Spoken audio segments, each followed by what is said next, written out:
नमस्कार, म सुमन घिमिरे। अहिले म यति बेला अर्घाखाँची जिल्लाको पाणेनी गाउँपालिका वडा नम्बर 4 निगाली देउराली बजारमा उपस्थित भएको छु। यहाँ उपस्थित हुँदै गर्दा मैले एउटा व्यवसायी मान्छेसँग एउटा छोटो कुराकानी गर्ने प्रयत्न गरेको छु। यस भिडियोलाई सक्दो सेयर गरेर हामीलाई उपल्लो स्तरमा पुर्याउन हाम्रा दर्शक महानुभावहरूले सक्दो सहयोग गर्नुहुनेछ भन्दै म यहाँका व्यवसायी सँग छोटो प्रतिक्रिया दिन चाहन्छु र अब थाहा लागौँ प्रतिक्रियातर्फ। हजुर नमस्कार। नमस्कार भाइ, नमस्कार। ल सबैभन्दा सुरुमा हजुरले हजुरको परिचय खुलास्त गरिदिनु होला।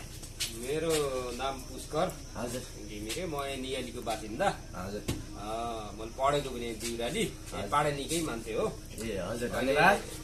अब हामी यहाँ चाहिँ एउटा व्यवसायी हुनुहुन्छ र यहाँले व्यवसाय गर्दाखेरि के कस्ता चाहिँ अनुभवहरू समेट्नु भएको छ, कसरी यो सञ्चालन गर्न सफल हुनुभयो, उहाँसँग यस्तो सिप छ, कहाँबाट सिक्नुभयो भन्ने कुराहरू पनि गर्दैछौँ। र भन्नुहोस् तपाईँले चाहिँ यहाँ के कस्ता चाहिँ सिपहरू दर्शाउँदै हुनुहुन्छ अहिले? यहाँ मेरो चाहिँ स्पेसल केक आइटम हो। हजुर। अनि त्यसमा फास्ट फुड पनि मिसाएको छु। हजुर। अनि बेकरी आइटमहरू भइगयो। हजुर।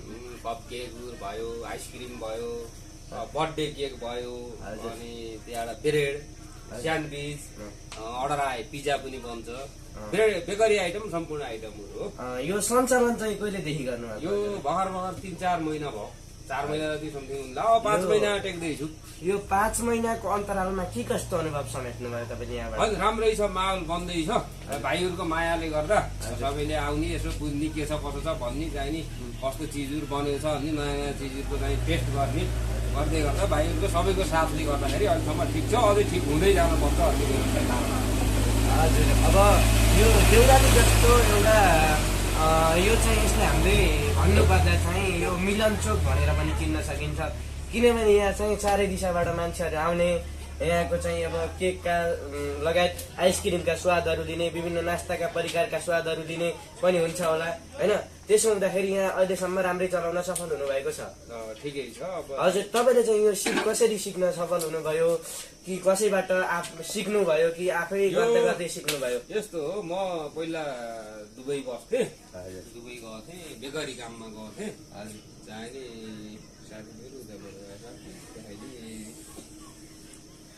हजुर हजुर बेकरीमा काम गरेर 5-5.5 वर्ष दुबईको एउटा एकदम नामुक बेकरी अझै पनि छ त्यो फ्रेन्च बेकरी नाम गरेको, फ्रान्सको म्यानेजर अरबीले सञ्चालन गरेको त्यो बेकरी यहाँ चाहिँ काम गरेर हल्ली कुनै एउटा निश्चित डिपार्टको नआइ कि हल्ली बेकरी वर्कर डेमिसेटमा चाहिँ काम गरेको मान्छे। त्यो बेकरी अन्तर्गत स्यान्डविच, पिज्जा, बर्गर, अनि तिम्रो पेस्ट्री भयो, यिनी सबै आइटम पर्छ।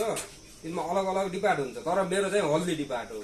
मैले ब्रेड पनि गरेको, अनि पिज्जा पनि गरेको, स्यान्डविच पनि गरेको, यो केक पेस्ट्री आइटम त हुँदै गएको। त्यसरी मलाई हल्दी बेकरी वर्कर, बेकरी डेमिसेटको पोजिसन दिएको थियो।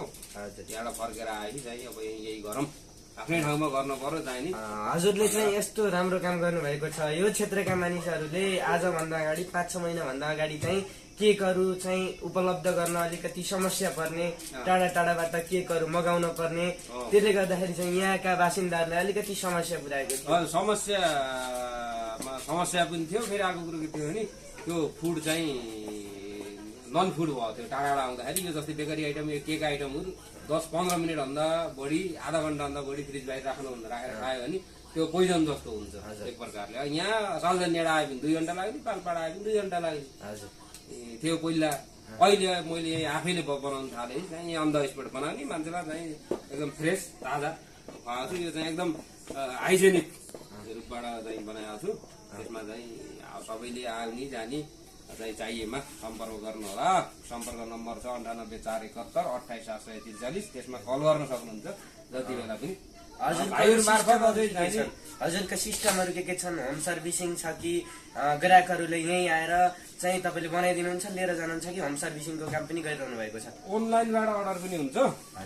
अनलाइन पेज छ मेरो, देउराली बेक भन्ने टिकटक आइडी छ, अनि देउराली बेकरी छ फेरि फेसबुक आइडी छ। त्यसमा गएर पनि चाहिँ सर्च गरेर मेसेन्जरमा चाहिँ केकको अर्डर गर्न सकिन्छ। अर्डर गरे बापत अनलाइनबाट गरे बापत चाहिँ त्यसमा केही पर्सेन्ट छुट हुन्छ। डाइरेक्ट यहीँ आउनु पनि थोरै छुट हुन्छ। र घर होम डेलिभरीको पनि व्यवस्था छ। होम डेलिभरी गर्दा चाहिँ 150 यहाँ लाग्ने रकम भन्दा 150 बढी रकम लिइन्छ यही पनि चाहिँ फ्रेस ताजा चिसो स्पेसल केक दिने प्रयत्नमा छौँ ल दर्शक महानुभावहरू देख्न सक्नुहुन्छ हामीसँग व्यवसायी हुनुहुन्छ उहाँले चाहिँ यस क्षेत्रमा आएर दुबईमा सिकेको ज्ञानलाई चाहिँ हाम्रो समाजमा दर्शाउने प्रयत्न गरिरहनु भएको छ यस प्रयत्नलाई सफल पार्नका लागि हाम्रै यहाँ यस क्षेत्रका मात्र नभएर हाम्रा देशका हरेक क्षेत्रबाट यहाँ आएर केकको स्वाद लिएर यहाँलाई अझै उपल्लो स्थानमा पुर्याउने प्रयत्न गर्नुहुनेछ भन्दै यहाँबाट बिदा हुन चाहन्छु फेरि पनि हामीले नयाँ नयाँ भिडियोहरू लिएर आउँदै गर्नेछौँ हस्त धन्यवाद नमस्कार